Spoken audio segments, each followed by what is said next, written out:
Hello दोस्तों, banking pro channel में आपका स्वागत है। आज मैं अरिथमेटिक का प्रैक्टिस क्वेश्चन लेके आया हूँ। इंपॉर्टेंट क्वेश्चन लेके आया हूँ। ये प्री लेवल का है। ठीक, तो ध्यान से देखिएगा। इसमें क्या शॉर्ट मेथड से मैं कैसे सॉल्व कर रहा हूँ उसको ध्यान से देखिएगा। ठीक, बहुत ही इंपॉर्टेंट क्वेश्चन है। एग्जाम में ऐसा टाइप का क्वेश्चन इस सेम पैटर्न में आपको देखने को मिलेंगे। तो सबसे पहले क्वेश्चन नंबर 1 पे आते हैं। ये टाइम एंड वर्क का क्वेश्चन है। टाइम एंड वर्क का क्वेश्चन 2 या 3 आ ही जाते हैं। ठीक, एक शिफ्ट में। तो चलिए देखते हैं। 15 महिलाएं प्रतिदिन 4 घंटे काम करके 12 दिन में एक काम को पूरा करती हैं। यदि 5 महिलाएं और जुड़ जाएं और सभी महिलाएं प्रतिदिन 3 घंटे काम कर रही हैं, तो कार्य कितने दिन में पूरा होगा। ठीक, ये क्वेश्चन देखने को बहुत मिलता है ऐसा टाइप का। सबसे पहले क्या क्वेश्चन क्या देखो। टाइम एंड वर्क का फॉर्मूला क्या था? वर्क इज इक्वल टू क्या था? एफिशिएंसी टू डे होता है। ठीक, ये क्या है? बेसिक फॉर्मूला है। इसमें क्या है? 15 महिलाएं प्रतिदिन 4 घंटे काम करती। ठीक, 12 दिन में काम को पूरा कर सकते थे। वर्क इज इक्वल टू क्या होता है? इफिशियंसी इंटू डे इंटू एक तरफ से टाइम भी बोल सकते हैं। ठीक, जहाँ पे टाइम मेंशन किया रहेगा, जैसे क्या घंटे में दिया रहेगा, दिन भी दिया रहेगा, दोनों को एक साथ मल्टीप्लाई करते हैं। ये चीज़ को ध्यान में रखना। ठीक, तो इसी फॉर्मूला में क्या करेंगे? पुट करेंगे। ठीक, देख लेते हैं पहले। 15 महिला मतलब 15 क्या है? महिला को वोमेन ले लेता हूँ। प्रतिदिन 4 घंटे काम करते हैं। ठीक, और 12 दिन में काम को कंप्लीट करते हैं। तो ये क्या है? टोटल वर्क आ जाएगा इनका। ठीक, वर्क क्या इज इक्वल टू, यहाँ पे क्या बोला? वर्क इज इक्वल टू क्या? Efficiency into day. तो जो वोमेन रहता है ये क्या? एफिशिएंसी रहता है। तो जितने भी वोमेन रहेंगे 15 रहेंगे, या तो 20 दिए दे रहेंगे या 25 दिया रहेगा, तो इसे मल्टीप्लाई करेंगे। ठीक, क्योंकि एक वोमेन का एफिशिएंसी है, ये जो डब्ल्यू जो डिनोट कर रहा हूँ एक वोमेन का एफिशिएंसी है। ठीक, और ये क्या आ गया? टाइम आ गया आवर में। ठीक, और ये क्या है? डे आ गया। ठीक, तो वर्क को इस टाइप से हम लोग डिनोट कर सकते, efficiency into day into time. जहाँ पे अगर आवर दिया रहेगा, मिनट दिया रहेगा या सेकंड कुछ भी दिया रहेगा, ठीक, टाइम दिया रहेगा, तो उससे क्या करेंगे? मल्टीप्लाई कर देंगे। ठीक, तो वर्ग का ये क्या आ गया? फॉर्म आ गया। ठीक, अब क्या बोला? क्या बोल रहा है कि यदि 5 महिला और जुड़ जाएं, तो पहले 15 थे, 5 और जुड़ जाएंगे, प्लस 5 और जुड़ेंगे तो 20 वोमेन हो जाएंगे। ठीक, सभी महिला प्रतिदिन 3 घंटे काम करती हैं, तो 3 घंटा काम करेंगे, तो कार्य के इतने दिन में पूरा होगा। तो हम लोग क्या है? डे। यहाँ पे डे दिया नहीं, यहाँ पे क्या 12 दिन दिया था, यहाँ दिया नहीं है। ये भी क्या है? टोटल वर्क का ही फॉर्मूला है। ये क्या? एफिशिएंसी आ गया। ये क्या है? टाइम आ गया। ये क्या है? डे। ठीक, तो हम लोग क्या करेंगे अब? इन दोनों में से क्या करेंगे? दोनों वर्क को इक्वल कर देंगे, क्योंकि वर्क क्या क्योंकि एक ही काम को कर रहे हैं। एक ही काम को पहले क्या है? 15 महिलाएं 4 घंटे में 12 दिन में कर रही हैं, फिर और महिलाएं कुछ भी ऐड हो रहे हैं उसमें, तो उसी काम को कर रही हैं। ठीक, तो work is equal to work कर देंगे। ठीक, तो यहाँ पे क्या रहेगा? 15 वोमेन इंटू 4 इंटू 12 हो जाएगा, इज इक्वल टू क्या हो जाएगा? 20 वोमेन इंटू 3 इंटू डे हो जाएगा। ठीक, वोमेन से क्या है? वोमेन कट जाएगा। ठीक, जो जो काटेगा क्या इक्वल में रहेगा तो कट जाता है। 5 या 15, 5 चौ 20, 3 से 3 कट गया। ठीक, 4 से 4 कट गया, डे कितना आ गया? 12 डे। तो 12 दिन लगेंगे। ठीक, 20 महिला एक्स्ट्रा और जुड़ जाएंगे तो उनको कितना दिन लगेगा? 12 दिन। तो ऑप्शन ये क्या होगा इसका? सही होगा। तो ऐसे ही क्या एग्जाम में इजली तरीके से सॉल्व करना है। ठीक, अब क्या करते हैं? क्वेश्चन नंबर 2 पे आते हैं। क्वेश्चन नंबर 2 में क्या बोला कि सोफिया अम्मा से 10 वर्ष छोटी है और 2 वर्ष पहले अम्मा की आयु और उस समय सोफिया की आयु का अनुपात 7:2 है। यदि 3 वर्ष एक साथ रहने के बाद अम्मा और सोफिया की 3/4 आयु क्या है? ठीक, इसमें देखो सबसे पहले क्या था? सोफिया को ऐसे डिनोट कर लेता हूँ, अम्मा को ऐसे डिनोट कर लेता हूँ। तो सोफिया क्या है? अम्मा से 10 वर्ष छोटी है, तो जैसा क्वेश्चन में दिया है वैसा कर लेंगे। ठीक, अम्मा का कुछ भी एज होगा, उससे 10 वर्ष छोटी है। 2 वर्ष पहले मतलब 2 वर्ष पहले अम्मा की आयु और उस समय सोफिया की आयु का अनुपात, जो अम्मा की आयु है और उस समय सोफिया सोफिया की आयु का अनुपात कितना? 7:2 है। ये क्या है? 2 वर्ष पहले है दोनों का। ठीक, तो इसको क्या करूँगा? मैं एक्स मान लूंगा। मान लेता हूँ कि 2 वर्ष पहले अम्मा की आयु 7x थी और जो सोफिया की आयु है वो कितनी थी? 2x थी। ठीक, इसको प्रेजेंट एज में लाने क्या करना पड़ा? क्योंकि 2 साल पहले इतना थी, तो 2 साल बाद क्या होगा? प्रेजेंट एज आ जाएगा। तो 7x+2 कर देंगे तो इसका प्रेजेंट एज आ जाएगा। किसका प्रेजेंट एज आ जाएगा? अम्मा का। ठीक, तो अम्मा का जो प्रेजेंट एज है वो कितना आ जाएगा? 7x+2। वैसे सोफिया का प्रेजेंट एज कितना आ जाएगा? 2 साल पहले कितना था? 2x। तो 2 साल बाद क्या होगा? प्रेजेंट एज में आ जाएगा वो। ठीक, प्रेजेंट एज में आ जाएगी वो। तो यहाँ पे क्या? 2x+2 हो जाएगा। अब इस दोनों का वैल्यू को हम लोग क्या करेंगे? यहाँ पुट कर देंगे। तो यहाँ पुट करेंगे तो क्या है? सोफिया क्या? 2x+2 है। अम्मा क्या? 7x+2। और इससे क्या है 10 साल छोटी तो -10 हो जाएगा। तो यहाँ पे क्या है एक्स का वैल्यू आ जाएगा। क्या करेंगे 2x को इधर ले जाएंगे और 10 को इधर ले आएंगे। 2 2 पहले कट जाएगा इक्वल में, क्योंकि सेम है, प्लस में है, +2 है तो इधर आके क्या है माइनस हो जाएगा तो कट जाएगा दोनों।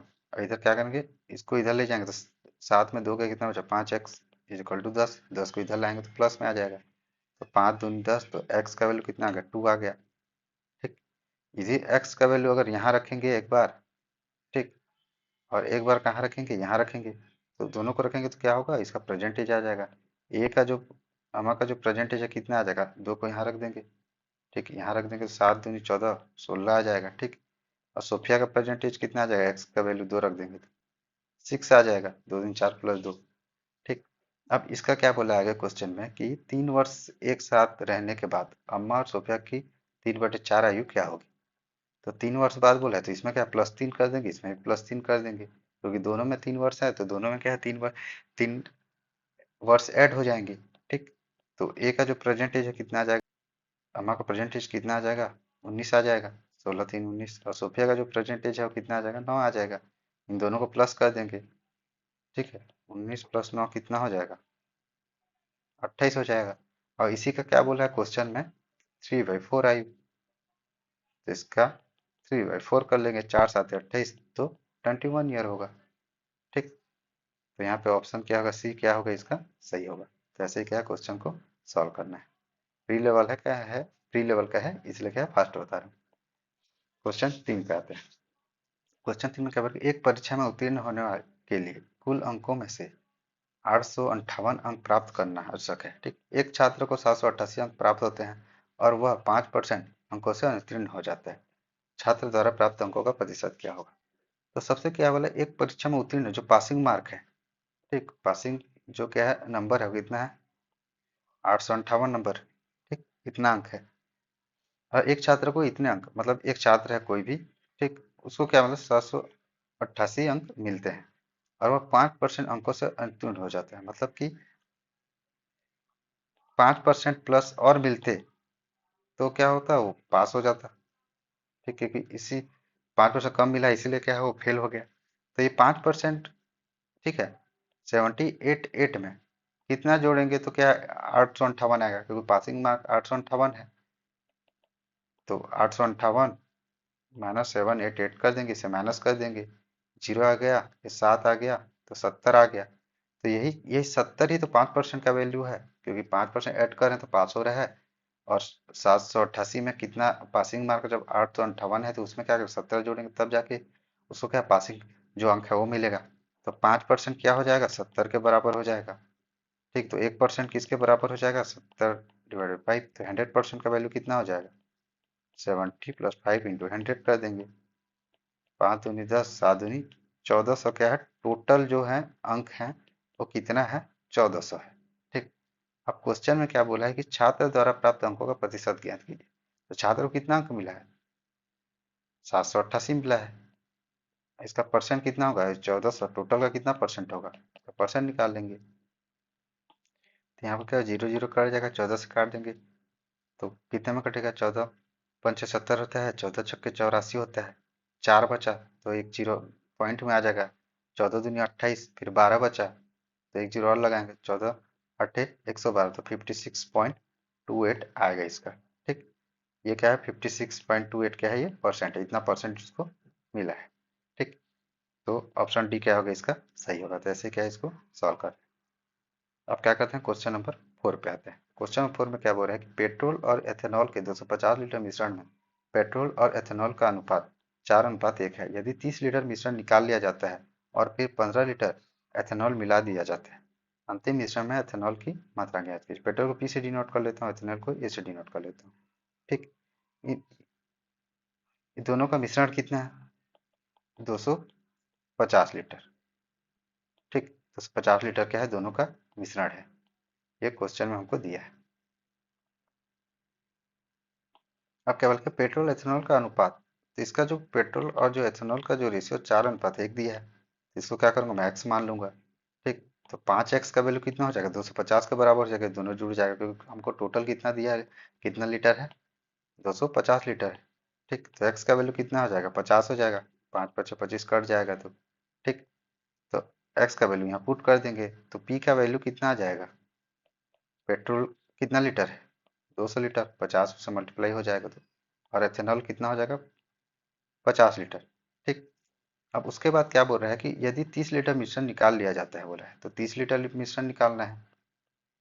ठीक, अब क्या है कि 30 लीटर मिश्रण और टोटल मिक्सचर कितना है, 250 लीटर है। अब हमको क्या, पेट्रोल और जो एथेनॉल है इसका रेशियो कितना है, 4:1 दिया है। तो हम लोग क्या करते हैं, कहीं भी चीज़ से क्या होता है, किसी भी कंटेनर या किसी भी जगह से हम लोग क्या, मिल्क या वाटर, पेट्रोल या एथेनॉल या कुछ भी निकालते हैं, ठीक, लिक्विड जो भी निकालेंगे, तो क्या है, जिस रेशियो में दिया होगा स्टार्टिंग में, उसी रेशियो से निकलेगा वो, 4:1। ठीक, तो इसको सेम कर लेंगे, 4 है कितना, 5 क्या है, 30 के बराबर हो गया, क्योंकि 30 निकालना है मिश्रण में से, तो 5×6 = 30, इसका इससे मल्टीप्लाई कर देंगे, तो 6×4 क्या होगा, 24 क्या है, पेट्रोल निकलेगा, 6×6 क्या है, एथेनॉल निकलेगा, क्योंकि हम लोग क्या है, 30 लीटर मिश्रण निकाल रहे हैं। ठीक, यहाँ मिश्रण बोला है, इस चीज को याद रखना। तो इसको माइनस कर देंगे तो कितना आ जाएगा, इसका इसका वैल्यू कितना आ जाएगा, 44 आ जाएगा।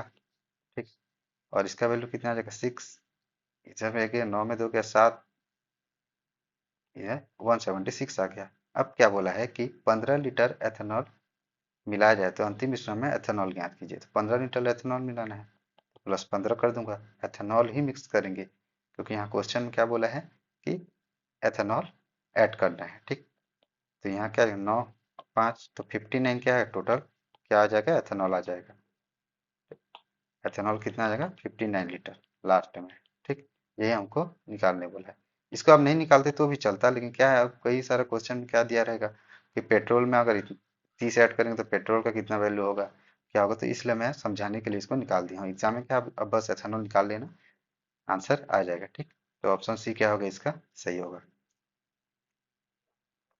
अब क्या कहते हैं, क्वेश्चन नंबर 5 पे आते हैं। क्वेश्चन नंबर 5 में क्या बोल रहा है कि एक नाव धारा के विपरीत 432 किलोमीटर की यात्रा कर सकती है और 60 घंटे में वापस आ सकती है। ठीक, यदि धारा के प्रतिकूल और धारा के अनुकूल नाव की गति का अनुपात 2:3 है, तो शांत पानी में 135 किलोमीटर की दूरी तय करने में नाव द्वारा लिया गया समय ज्ञात कीजिए। ये बोट एंड स्टीम का क्वेश्चन है। इसका क्या है, मैं टॉपिक वाइज पहले क्लास ले चुका हूँ, जिनको क्या है थोड़ा सा बेसिक नहीं पता है तो जाके क्या है, मेरा टॉपिक वाइज जो भी क्लास है उसको देख लीजिएगा। तो सबसे पहले क्या है, एक नाव धारा के विपरीत 432, धारा का मतलब अपस्ट्रीम। ठीक, अपस्ट्रीम स्पीड में क्या 432 किलोमीटर की यात्रा करती है और 60 घंटे में वापस आती है। मतलब क्या है कि ये नाव है और धारा क्या है, नाव इधर जा रही है और धारा भी क्या हो रहा है, इधर बह रहा है। ठीक, तो धारा के साथ बहेगा तो डाउन स्ट्रीम होगा, अगर नाव क्या है, अपोजिट बहेगा। ठीक, अपोजिट आएगा, नाव पहले इधर चल रही है, नाव क्या अपोजिट चलेगा और धारा क्या इधर ही चल रही है, तो ये क्या है, अप स्ट्रीम होता है। थोड़ा सा बता दे रहा हूँ बेसिक। तो इसमें क्या बोला है कि यात्रा 60 घंटे में वापस आती है, मतलब कि उसको जाने, एक नाव है, ठीक, यहाँ पी है और क्यू है, मान लो पी से निकल रहा है क्यू की ओर। ठीक, तो पी से निकल रहा है क्यू की ओर, तो पहले क्या है, जाएगा, फिर उसके बाद क्या है, रिटर्न भी आएगा, तो उसको टोटल जो टाइम है वो कितना लग रहा है, 60 घंटा। ये है, ये आने जाने और आने में जैसे टाइम दिया रहेगा तो टोटल उसको ले लेना। ठीक, क्वेश्चन में जो दिया है उसको लिख लेते हैं। ठीक, और इनका जो डिस्टेंस होगा कि ना 432 है, जाने जाते टाइम 432 डिस्टेंस कवर किया, तो आते टाइम भी क्या करेगा, 432 ही करेगा, क्योंकि उसको मेन पॉइंट ए में आना ही है उसको। ठीक, ये ए है, बी है, तो एक बार क्या ए से बी की ओर जाएगा, बी से फिर ए की ओर वापस आएगा, लेकिन डिस्टेंस क्या उतना उतना ही कवर करेगा, जाते टाइम भी उतना ही डिस्टेंस होगा, आते टाइम भी उतना ही डिस्टेंस होगा। ठीक, सबसे पहले क्या करना है, यहाँ से जैसे टाइम दिया है जाने में फिर वापस आने में, तो क्या है, टाइम को हम लोग क्या करेंगे, इक्वल कर लेंगे। तो टाइम का फार्मूला क्या होता है, डिस्टेंस अपॉन स्पीड होता है। तो डिस्टेंस कितना है, 432 जब जाएगी कितने में, अप स्ट्रीम में, प्लस 432 फिर आएगी। ठीक है, पहले क्या है, बोट आएगी, ठीक है, जाएगी नहीं, पहले क्या बोला है, विपरीत, तो पहले क्या बोट आएगी। ठीक, ठीक, उसके बाद क्या है, डाउन स्ट्रीम में फिर जाएगा। ठीक, तो टोटल उसको कितना घंटे लगना है, 60, तो टाइम के बराबर होगा, क्योंकि टाइम इसको डिस्टेंस अपॉन स्पीड होता है, तो ये डिस्टेंस है, ये क्या है, स्पीड है, ये भी डिस्टेंस है, ये भी स्पीड है, दोनों को प्लस करके तब जाके हमको क्या है, टोटल 60 घंटा लगेंगे। ठीक, अब इसी का हम लोग को क्या आगे में देख दो, यदि धारा के प्रतिकूल धारा के अनुकूल नाव का अनुपात 2:3 है, धारा के प्रतिकूल अपस्ट्रीम स्पीड और डाउनस्ट्रीम स्पीड, इसका रेशियो कितना है 2:3 है, तो इसको 2x और 3x मान लूंगा मैं। ठीक, इसका वैल्यू यहाँ पुट कर दूंगा, 432 2x plus 432 3x is equal to 60 हो गया। ठीक, ठीक है, तो इसको क्या जो कटेगा उसको काट लेंगे सबसे पहले। 2 दूनी 4, 2 एकम 2, 2 छक्का 12, 3 से कट जाएगा, 3 एकम 3, 3 चौ 12, 3 चौ 12। ठीक, अब नीचे क्या आएगा 216, x आ गया डिवाइड में 144 डिवाइड में क्या आ गया x इज इक्वल टू कितना आ गया 60। अब क्या करेंगे x को क्या एलसीएम ले लेंगे तो x ही आएगा, तो x का एलसीएम लेंगे तो x आ जाएगा। उसके बाद इसको क्या है प्लस कर देंगे, 6 4 10 0 1 4 5 6 360 आ गया इक्वल टू 60। ठीक, अब क्या करेंगे x का वैल्यू क्या आ जाएगा 60 नीचे आ जाएगा, 360 डिवाइड बाई 60, 0 0 कट जाएगा, 6 छक्का 36, x का वैल्यू यहाँ पे कितना आ गया 6 आ गया। ठीक, अब इसी x का वैल्यू यहाँ पुट कर देंगे। ठीक, यहाँ पुट कर देंगे तो अपस्ट्रीम स्पीड कितना आ जाएगा 12 किलोमीटर पर आवर। ठीक, किलोमीटर आवर में दिया है इसलिए, और डाउनस्ट्रीम स्पीड कितना आ जाएगा 18 किलोमीटर पर आवर। अब हमको आगे क्वेश्चन में क्या पूछे उसको देख लेते हैं।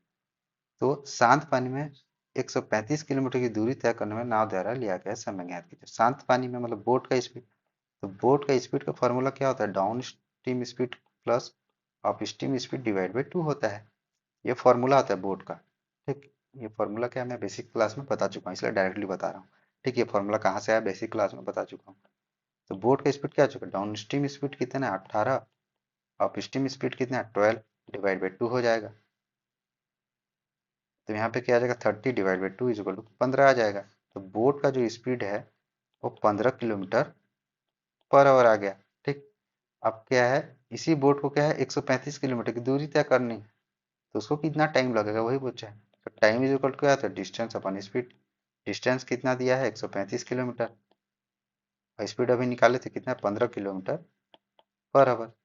तो टाइम कितना आ जाएगा 135 डिवाइड बाई 15, 15 9 135, तो टाइम कितना आ गया 9 आवर। ठीक, ठीक है, तो शांत पानी में बोट को 135 किलोमीटर की दूरी तय करने में कितना टाइम लगेगा 9 घंटे का टाइम लगेगा। ठीक, तो यहाँ ऑप्शन सी सही होगा। तो ऐसे ही सॉल्व करना है। अब क्या मैं एक मेथड थोड़ा सा और बता दे रहा हूँ ऑप्शन मेथड से। क्या कुछ कई सारे क्वेश्चन ऐसे रहते हैं कि क्या डायरेक्टली नहीं बन पाते, ऑप्शन मेथड से इजीली बन जाते हैं। इसको इस मेथड से ही सॉल्व करना है, लेकिन क्या है ऑप्शन मेथड में थोड़ा सा बता दे रहा हूँ ताकि ताकि आपको एटलीस्ट पता रहे कम से कम कि ऑप्शन मेथड से कैसे सॉल्व करना है। ठीक, तो सीधा क्या है जो आंसर है मैं उसी को ऑप्शन में ले लेता हूँ, बाकी को क्या है आप ट्राई करके देख लीजिएगा। ठीक, तो यहाँ पे क्या है सीधा मैं सी का वैल्यू ले लेता हूँ। मान लो क्या करता हूँ शांत पानी में मतलब बोट का स्पीड 135 किलोमीटर। ठीक, जाने में उसको क्या है 9 घंटा लगता है। मान लो क्या है ऑप्शन सी को मैं ले लेता हूँ कि ऐसा मान लेता हूँ लास्ट वाला को देख के। ठीक, तो 9 का 9 9 5 45 15 किलोमीटर पर आवर आ गया बोट का स्पीड। ठीक, और हमको यहाँ पे रेशियो क्या क्या दिया अपस्ट्रीम स्पीड और डाउनस्ट्रीम स्पीड, इन दोनों का रेशियो कितना दिया 2:3 दिया है। ठीक, अब बोट का स्पीड का फॉर्मूला क्या होता है अभी बताया था down stream plus up stream divide by 2। तो यहाँ पे क्या मैं एक्स मान लूंगा। ठीक, अब बोट का स्पीड कितना 15 दिया है, 2 इधर जाएगा 15 × 2 हो जाएगा। ठीक, और डाउन स्ट्रीम स्पीड कितना 3x प्लस यहाँ कितना 2x हो जाएगा। तो 30 इज इक्वल टू कितना हो जाएगा 3 2 5x, 5 छक्के 30, तो x का वैल्यू कितना आ गया 6 है। ठीक, x का वैल्यू 6 आ गया। अब हम लोग क्या करेंगे कि क्योंकि नाव क्या है 432 किलोमीटर जा रही है और 432 किलोमीटर आ रही है और टोटल उसको टाइम कितना 60 घंटा लग रहा है। तभी मैं फार्मूला में पुट करने बताया था कि time is equal to time को दोनों को इक्वल कर देंगे। और टाइम क्या होता है डिस्टेंस अपॉन स्पीड होता है। डिस्टेंस 432 है और पहले क्या करेगा अप स्ट्रीम में जा रहा है। ठीक, अप स्ट्रीम में क्या है इसको इससे क्या मल्टीप्लाई कर देंगे तो x का वैल्यू को यहाँ पुट कर देंगे तो हमको क्या अप स्ट्रीम स्पीड और डाउन स्ट्रीम स्पीड दोनों का वैल्यू आ जाएगा। तो यहाँ पे क्या 6 दूनी 12 हो गया और 432 ही जा रहा है और 6 तिया 18 हो गया और टोटल को 60 में। तो इसका जो वैल्यू है वो 60 आना चाहिए, दोनों इक्वल होना चाहिए। ठीक, दोनों बराबर होना चाहिए। जैसे दूसरा ऑप्शन में जैसे 7 को लोगे 5 को लोगे तो क्या होगा, इसको अगर सॉल्व करोगे तो 60 के इक्वल नहीं आएगा, 60 के इक्वल में जो भी ऑप्शन आ गया वो सही हो गया, अगर ये चारों नहीं आया तो नॉन ऑफ दिस होगा। ठीक, ऐसा क्या है कर सकते हो, ऐसा टाइप इस मेथड को बता दे रहा हूँ। तो 12 से कट जाएगा ये, 12 से कट जाएगा, 12 या 36, 12 चक्का 72। ठीक, 18 से कट जाएगा, 18 दूनी 36, 18 चौं 72। ठीक, तो यहाँ पे क्या है 36 प्लस 24 आ गया इक्वल 60, इसको जोड़ेंगे तो 60 आ रहा है, 30 चलिए 50 60 आ रहा है, 60 इक्वल 60। तो ये क्या है ऑप्शन सी क्या होगा सही होगा। तो ऐसे क्या आप प्रैक्टिस करके आप देख सकते हो ऑप्शन मेथड से भी। ठीक है, तो ये क्लास में क्या करूँगा हाई लेवल क्वेश्चन लेके आऊंगा, प्रैक्टिस कराऊंगा ठीक डेली बेसिस पे। तो please guys like and subscribe कर देना, धन्यवाद।